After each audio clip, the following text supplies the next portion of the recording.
ഇപ്പോൾ കേന്ദ്രമന്ത്രി പ്രകാശ് ജാവ്ദേക്കർ മാധ്യമങ്ങളോട് സംസാരിക്കുകയാണ്. തത്സമയം. तो से ज्यादा लोग मरे हैं। तो ये जो एक दुखद कहानी है, पूरे विश्व पर संकट छाया है। इससे अगर बचना है तो कोई कड़ाई से उपाय करना चाहिए, और इसलिए मोदी जी ने जो कहा वो देश के हित में, अपने हित में, अपने परिवार के हित में है। और ये समझकर जो भी थोड़ी तकलीफ होगी वो सब लोग सहन करेंगे, ये हमें विश्वास है। लेकिन दो तीन बातें कल जैसे एकदम भीड़ की लोगों ने, जैसे आज से दुकानें बंद होगी, नहीं होगी। आवश्यक सेवाओं की सारी दुकानें रोज चालू रहेगी, पूरे 21 दिन चालू रहेगी। दूध हो, दवा हो, सब्जी हो, किराना हो, राशन हो, मांस हो, पशु चारा हो, जो भी जीवनावश्यक चीजें हैं उन सब की दुकानें चालू रहेगी। लेकिन उसमें हमें क्या करना है ये दिखाने जैसा है। गुजरात के एक टाउन में, शायद आणंद में, ये इस तरह का सोशल डिस्टेंसिंग दुकानदार ने ही गोल सर्कल तैयार किए हैं 6-6 फुट पर, और एक एक सर्कल में एक एक आदमी खड़ा रह रहा है। ये डिसिप्लिन हमें पालने की जरूरत है। एकदम वहां दुकान में जाकर भीड़ करेंगे तो सारा पर्पस ही खत्म होगा। और इसलिए ये बेहद जरूरी है कि सोशल डिस्टेंसिंग का ये नमूना है। पुदुचेरी में ये इस तरह का किया है। ये भी एक समझने जैसा है। अलग अलग तरीके से किया जा सकता है, लेकिन दो व्यक्तियों में, ग्राहकों में 6 फीट का अंतर हो और एक के बाद एक ऐसा करेंगे तो कोई दिक्कत नहीं आएगा। 14 दिन सामान मिलेगा, डरने की कोई जरूरत नहीं है। दूसरा, मुख्यतः राज्य सरकार है और राज्य सरकारें सभी केंद्र सरकार की इस विषय में साथ में है, क्योंकि मूल उसकी अमल राज्य सरकारों को ही करना है। और राज्य सरकार की इसी को तो कोऑपरेटिव फेडरलिज्म बोलते हैं। और उन्होंने भी जिला प्रशासन को अधिकार दिए हैं। कल आपको मालूम है नेशनल डिजास्टर मैनेजमेंट अथॉरिटी के संबंध में जो कानून है उसके तहत ये घोषणा हुई है। तो इसके लिए केंद्र सरकार भी कुछ काम कर रही है, क्योंकि एक मुद्दा आता है गरीबों को क्या सहूलत मिलेगी। तो उसके लिए मैं बताना चाहता हूं, केंद्र सरकार देश के 80 करोड़ लोगों को हर महीने 7 किलो प्रति व्यक्ति इतना राशन, 27 रुपए जिस पर खर्च होते हैं वो गेहूं 2 रुपए में देते। 27, वही बता रहा हूं ना, लेकिन है ना 27। ये हमें भूलना नहीं चाहिए। कभी कभी क्या होता है, चर्चा में हम भूलते हैं। तो cost of wheat which stands at 27 rupees to Food Corporation of India is provided at 2 rupees, and the cost of rice which is at 37 rupees to the government is provided at 3 rupees.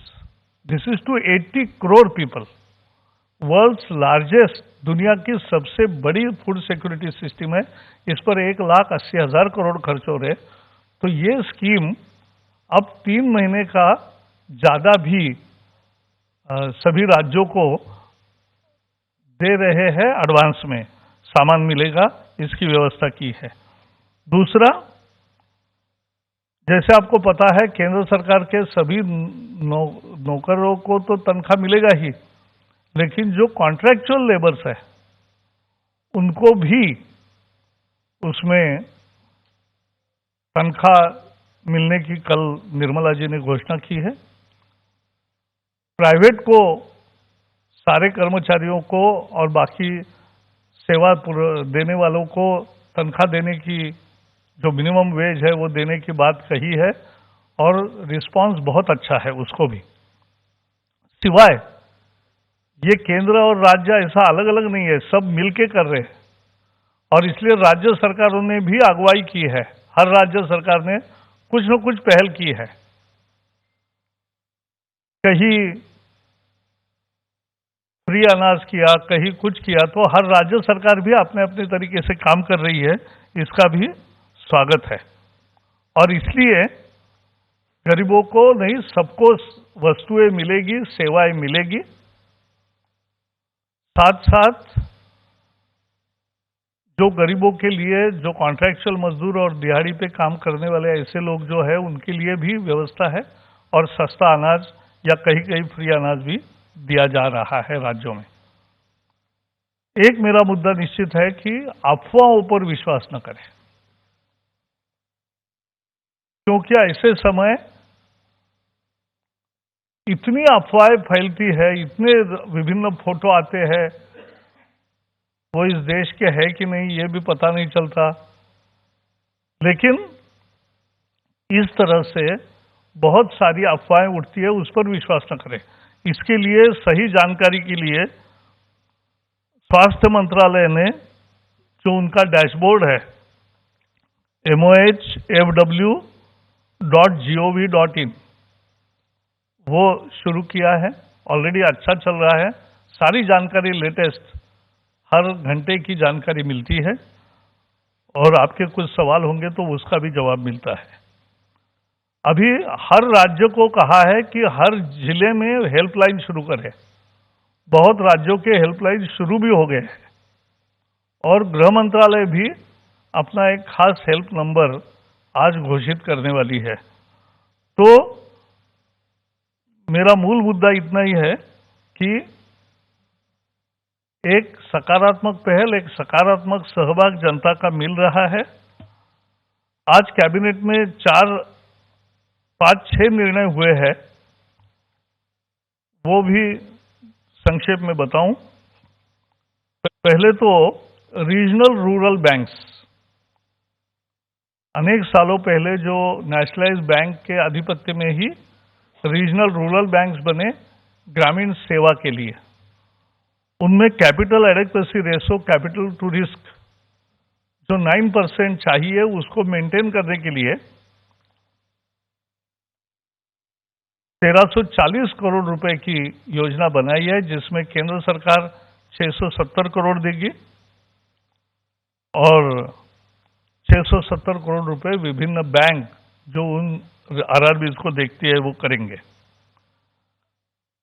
Railway का एक 22 kilometre का flyover Aligarh में बहुत सालों से मांग थी, नहीं हो रहा था। आज कैबिनेट ने मंजूरी दी है और उसका सभी लोगों को, और डीकंजेस्ट होने को अलीगढ़ को, उसका बहुत लाभ मिलेगा। टेक्सटाइल में जो निर्यात होता है, अपैरल्स और मेडअप, यानी तैयार कपड़े या जो कंबल और बाकी सारी चीजें बनती है और अपैरल्स है, इस सब में जो निर्यात करने पर सेंट्रल और स्टेट टैक्स में सब्सिडी मिलती है, लेवीज में सब्सिडी मिलती है, ये सब्सिडी मार्च 2020 तक थी और बाद में वो रॉडटैप में आने वाली है, यानी जिसका पीयूष जी ने पिछली बार उल्लेख किया था, तो उस योजना में आने वाली है। लेकिन उस योजना का पूरा खाका बन के उसमें समाहित होने को जो भी 3, 4 या 6 महीने लगेंगे, तो उसमें ये सब्सिडी अब जारी रहेगी जब तक वो उस योजना का हिस्सा नहीं बन जाती। ये भी निर्णय किया। और एक निर्णय में इलाहाबाद और कानपुर, इन 2 जगह जो केंद्रीय विद्यालय डिफेंस एस्टेब्लिशमेंट में बने हैं, उसके लिए नया बनाने के लिए उसमें 8 एकड़ और 10 एकड़ ऐसी जगह देने का भी प्रस्ताव हुआ। और एक रेलवे और जर्मनी का एक एमओयू भी हुआ। तो कैबिनेट की भी बैठक हुई, कोरोना की परिस्थिति पर चर्चा भी हुई, देश की प्रतिक्रिया को ध्यान में लिया गया और एक सकारात्मक दृष्टि से केंद्र सरकार, राज्य सरकार, जिला प्रशासन सब एक साथ एक सुर में, एक ताल में चलेंगे और इस संकट को मात देंगे और दुनिया की जो स्थिति है वैसी न हो, इसके लिए ये सारे प्रयास है और इसके बारे में ये भी चर्चा हुई। सबको धन्यवाद। धन्यवाद सर। इससे पहले सर, यहाँ से क्वेश्चन लेने से पहले इसी से जुड़ा हुआ एक सवाल है सर, ऑनलाइन जो है, what is the government estimate of the economic impact of Covid on India? ऐसा है, फाइनेंस मिनिस्ट्री हमेशा स्थिति पर नजर रखती है कि हर एक घटना का आर्थिक परिणाम क्या होता है। दुनिया को भी ये 190 देशों पर इसका अलग अलग परिणाम हो रहा है, तो इसके बारे में पहले संकट पर मात करे, फिर इसकी चर्चा करे, लेकिन इसका अध्ययन होता है हमेशा और इसका संज्ञान सरकार हमेशा लेती है। 152. My question is that do you think the situation can deteriorate? Do you have any estimate? And how will the measures, the lockdown measure, will make sure that the situation does not deteriorate further? I am very sure that because of the lockdown announced by Prime Minister and followed by people of India, definitely it will have a very positive impact, and we can fight with corona like virus only through this common action, joint action. Stay at home, keep social distancing, wash your hands regularly, and if you find any symptom, immediately visit doctor. I think these are the 4 measures through which we will definitely win this war against corona. Sir, एक और online question ले लेते हैं, हमारे मंत्रालय से संबंधित है sir. Not just only newspapers, societies are not allowing even the journalists to go out. इससे जुड़ा हो रहा है sir, and some of the journalists are being stopped, and one of the society has asked journalists to vacate the house.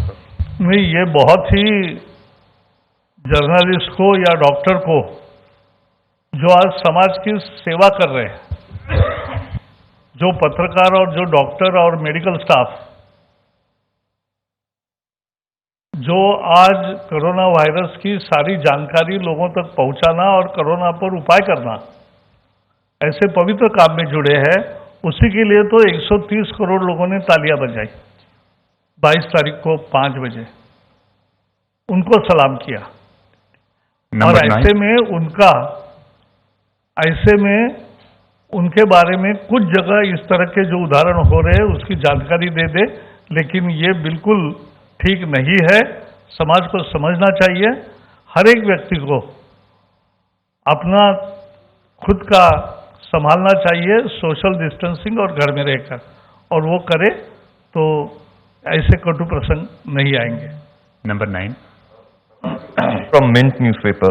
साहब, जो लोग ये जो आपने बताया चावल और गेहूं के बारे में, ये तो सर ये और आपने ये भी बताया कि जो लोग सरकारी सेवक हैं और जो कॉन्ट्रैक्चुअल्स हैं उनको भी सैलरी मिलेगी। सर, जो इनफॉर्मल सेक्टर है, जो 90% जो जनता है जिसके पास ना तो सैलरी है ना कुछ है, जैसे कोई रिक्शा चलाने वाला हुआ, कोई प्रेस वाला हुआ, सर उनके लिए कोई पैकेज की आप कोई घोषणा करने की कोई संभावना है? That's my first part of the question. ऐसा है, सरकार सभी परिस्थिति पर नजर बनाई है और राज्य सरकारें अपने अपने तरीके से, आपने दिल्ली में भी देखा, उन्होंने एक उपाय किया कल घोषित, तो लोग अपने अपने उपाय घोषित कर रहे हैं और समाज भी बढ़ चढ़कर आगे आके कोई, क्योंकि देहात में तो एक दूसरे का ख्याल रखते ही है। प्रश्न आता है बड़े बड़े शहरों में, तो बड़े शहरों में कोई भी भूखा न रहे और सब ठीक रहे, इसके लिए सरकार भी ख्याल कर रही है, राज्य सरकारें भी कर रही है, करेगी, और जिला प्रशासन को भी अधिकार दिया है, वो भी करेंगे। और उसके साथ साथ मुझे विश्वास है समाज भी बड़े पैमाने पर आगे आकर समाज में जिनको जरूरत है उन तक मदद पहुंचाने का भी स्वयं स्फूर्त काम करते हैं। उसके लिए किसी सरकारी आदेश की जरूरत नहीं होती है। न्यूज़ से रविंदर जी, fair point, Prakash ji, but say, for example, so states के पास कोई fiscal space नहीं है. There are some states which have been complaining. Detail में कल शाम को not going into details, we have done exceedingly. अपने देश के इस प्रयोग को दुनिया नवाज रही है और दुनिया देख रही है कि इतना बड़ा पॉपुलेशन होने वाला देश भी खुद को लॉकडाउन करके कोरोना से लड़ सकता है, ये लोग देख रहे हैं। So it's a fair point. Please, that next question is from ji mister Ravinder. Prakash ji, इधर से हाँ, दो छोटे छोटे सवाल है कि आपने कहा कि किसी भी आवश्यक वस्तु की कमी नहीं होगी, सबकी जरूरत पूरी की जाएगी, यहाँ है। हाँ, देखा मैंने, आवाज तो समझ लिया लेकिन सर ये है कि अगर इसमें जो कई जगह से आ रहा है कि कालाबाजारी की जा रही है, कालाबाजारी हो रही है, सामान की कमी हो जा रही है, लोग बड़ी संख्या में एक दूसरे से सट के लाइन लगा के रह रहे हैं, अगर ऐसा होता तो उनके खिलाफ क्या कार्रवाई होगी और किस नियम के तहत? और दूसरा, ये सारी व्यवस्था शहरों में दिख रही है, गाँव में क्या है सरकार की प्लान, किस तरह से? नहीं, पहले शामली गाँव में फैला है कल। पहले तो आप भी जो कानून के तहत ये कदम उठाए गए हैं वो नेशनल डिजास्टर मैनेजमेंट अथॉरिटी के संबंध में जो कानून है वो देखिए। कल गृह मंत्रालय ने जो गाइडलाइंस दिए हैं वो भी देखिए। कानूनी प्रोविजन है कि कोई जमाखोरी करेगा तो उसको सजा हो सकती है, और ऐसे जो कोई नाजायज कोई फायदा उठाने की कोशिश करेगा तो वो भी गुनाह है। देखो, ये संकट की घड़ी है, सबको एक दूसरे का साथ देना चाहिए और लोगों को भी डर डर के तुरंत जाके बहुत सारा सामान इकट्ठा करने की जरूरत नहीं है। ये दुकान, जैसे मैंने कहा, 2100 दिन पूरे चलते रहेंगे और सभी सामान मिलेगा।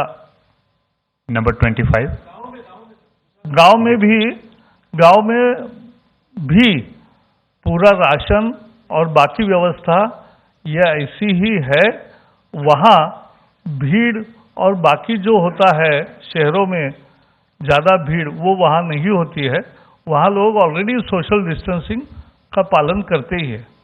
प्रकाश जी, मेरा सवाल विकास जैसे जी, प्रकाश जी, सवाल है कि बहुत सारे जो प्रवासी मजदूर हैं, खासतौर पर जैसे दिल्ली हो गया, मुंबई हो गया, सूरत हो गया, जो गए वहाँ फैक्ट्री बंद हो गई, वो फंस गए, वो अपने घर की ओर लौटना चाहते हैं, या बहुत सारे मजदूर जैसे दिल्ली में ही हम घूम रहे हैं, बहुत सारे हैं कि जो अब उनका रहने का ठौर नहीं है, वो स्टेशन पे भटक रहे हैं या कहीं बस अड्डे पर भटक रहे हैं।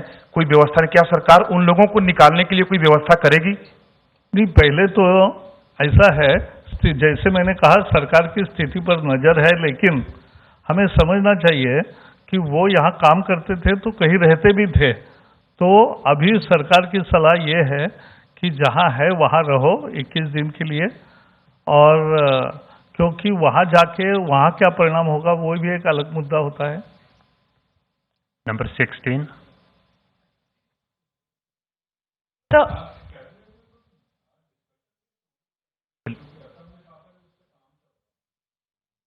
इन्होंने कहा, कल मैडम ने कहा था ना, आज कोई कैबिनेट में डिस्कशन हुई उसके ऊपर? जो कैबिनेट में हुआ उसकी जानकारी मैंने दी, और रोज कैबिनेट हमारी रोज काम करती है, यानी सरकार रोज काम करने वाली सरकार है।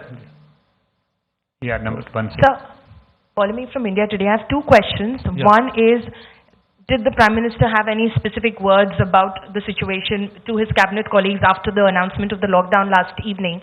Also, secondly, there are a lot of delivery services which are shutting down, like a Big Basket or a Grow First, because they're saying that the delivery agents are getting harassed by the cops who don't seem to know that these delivery services also come under the essential services group.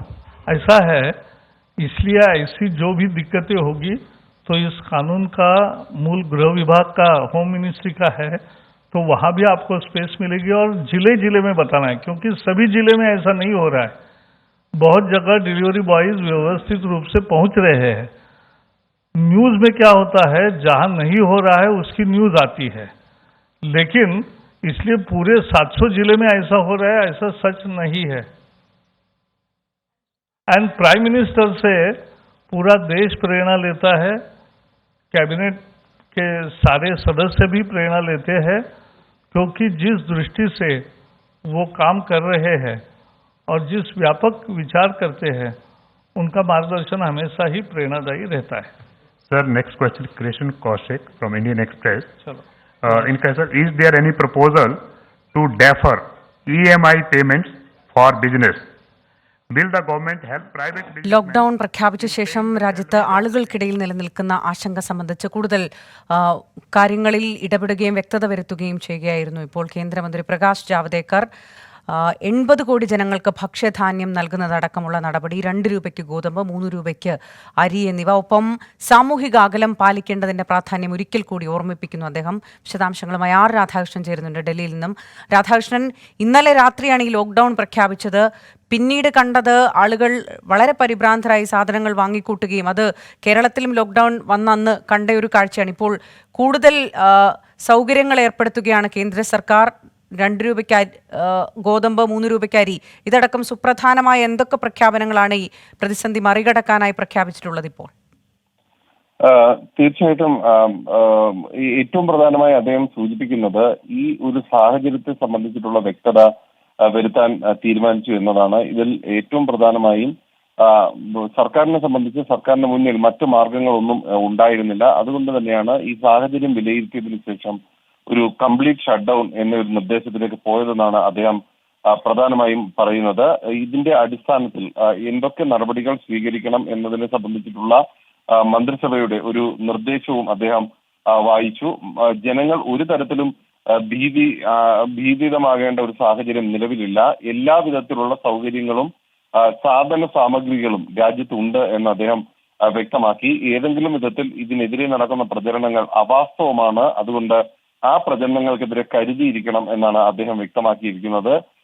ആവശ്യമായിട്ടുള്ള ഭക്ഷ്യധാന്യങ്ങൾ ഈ രാജ്യത്ത് ലഭ്യമാക്കിയിട്ടുണ്ട്. അതുകൊണ്ട് ഇതിനു വേണ്ടിയിട്ടുള്ള ഒരു ബുദ്ധിമുട്ടുണ്ടാകും വരുന്ന ദിവസങ്ങളിൽ എന്ന് കരുതി ആരും കൂടുതൽ സംഭരിക്കേണ്ട ഒരു അവസ്ഥ ഇല്ല എന്ന് അദ്ദേഹം വ്യക്തമാക്കി. ഇതിന്റെ അടിസ്ഥാനത്തിൽ ഭക്ഷ്യധാന്യങ്ങൾ ആവശ്യമുള്ളവർക്ക് നൽകാനായിട്ടുള്ള ഒരു തീരുമാനം കൈക്കൊണ്ടിരിക്കുന്നതിനെ സംബന്ധിച്ചും അദ്ദേഹം പറഞ്ഞു. ഇതിൽ ഏതാണ്ട് 2 രൂപയ്ക്ക് ഗോതമ്പ്, 3 രൂപയ്ക്ക് അരി അടക്കമുള്ള സാധന സാമഗ്രികളായിരിക്കും നൽകുക. ഒരു തരത്തിലുള്ള റൂമറുകളോടും വിശ്വാസം കാണിക്കരുതും എന്ന നിർദ്ദേശം അദ്ദേഹം കേന്ദ്ര മന്ത്രിസഭാ യോഗത്തിന്റെ തീരുമാനമായി അറിയിച്ചു. ഏതെങ്കിലും ഒരു സാഹചര്യത്തിൽ എന്തെങ്കിലും ഒരു ആരോഗ്യ സംബന്ധമായ വിഷയമുണ്ടെങ്കിൽ രാജ്യത്തെ ജനങ്ങളെല്ലാവരും പൊതുനന്മ കരുതി ഡോക്ടർമാരെ ഉടൻ കാണണം എന്ന നിർദ്ദേശമാണ് കേന്ദ്ര മന്ത്രിസഭ. ശരി, ആർക്ക് ഏതായാലും സാമൂഹിക അകലം പാലിക്കുക എന്നുള്ളത് ഒരിക്കൽ കൂടി ഓർമ്മിപ്പിക്കുന്നു. ഒപ്പം ഭക്ഷ്യക്ഷാമം അടക്കമുള്ള കാര്യങ്ങൾ രാജ്യത്തുണ്ടാവില്ല. അതിനുവേണ്ട എല്ലാ നടപടികളും സ്വീകരിച്ചിട്ടുണ്ടെന്നാണ് കേന്ദ്ര സർക്കാർ ഇപ്പോൾ വ്യക്തമാക്കുന്നത്.